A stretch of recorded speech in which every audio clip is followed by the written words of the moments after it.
બાગેશ્વર ધામના ધીરેન્દ્ર શાસ્ત્રીજી છે. તેઓ ધાર્મિક કાર્ય કરે એની સામે કોઈ વાંધો નથી, અગાઉ પણ વાંધો ન હતો. માત્ર ને માત્ર જે અંધશ્રદ્ધા ફેલાવે છે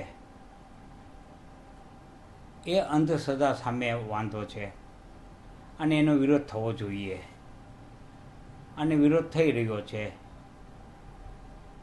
કારણ કે લોકોને અંધશ્રદ્ધામાં રાખીને તેનો ગેરલાભ લેવો એ પણ ગેરકાયદેસર છે.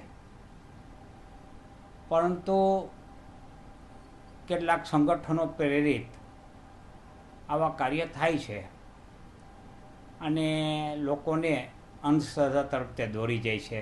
તે ચિંતાનો વિષય છે. આવું થવું ન જોઈએ.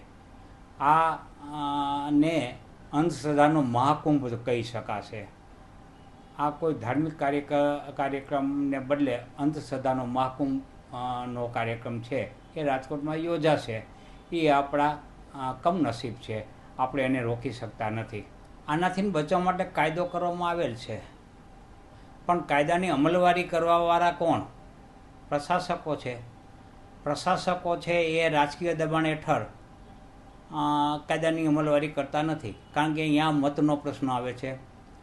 આવા લોકો સામે સખ્તાઈથી પગલાં લેવા જોઈએ. આવા લોકો સામે કાયદેસરની કાર્યવાહી કરવી જોઈએ અને આવી અંધશ્રદ્ધાઓ ફેલાવતા બંધ થાય તેવું આયોજન કરવું જોઈએ. દિન પ્રતિદિન પ્રજાને અંધશ્રદ્ધામાં ધકેલાતી જાય છે.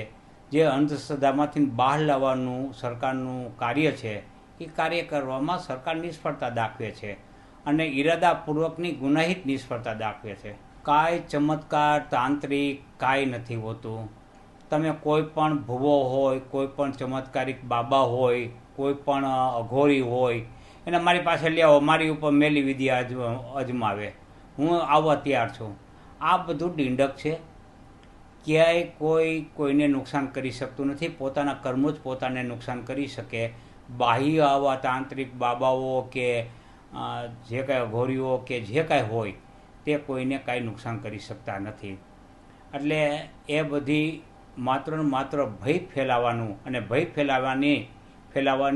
ફેલાવીને જે અસરગ્રસ્તો છે એનો લાભ લેવાનો હોય છે. આપ જાણો છો કે આવા અસરગ્રસ્તોના લાભ અનેક પ્રકારે લેવાય છે. શારીરિક શોષણ કરીને લેવાય છે, આર્થિક શોષણ કરીને લેવાય છે. એટલું જ નહીં, કમળ પૂજા થાય છે એ પણ આની આડઅસરો છે. એટલે આવી આડઅસરો દિન પ્રતિદિન વધતી જાય છે. ચિંતાનો વિષય છે.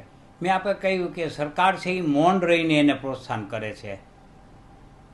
ભલે એને ડાયરેક્ટલી પ્રોત્સાહન ન કરે પણ સરકારે મૌન રહેવું ન જોઈએ. આવા બધા જે બાબાઓ તાઇફાઓ કરતા હોય છે, તાઇફાઓ કરતાં પણ અંધશ્રદ્ધા ફેલાવાના જે કુંભમેળાઓ લગાવતા હોય છે એને રોકવા જોઈએ. પણ એ રોકવામાં સરકાર ક્યાંક ને ક્યાંક મતનું રાજકારણ આવવાથી તેઓ આ બાબતને અમલવારી કરી શકતા નથી.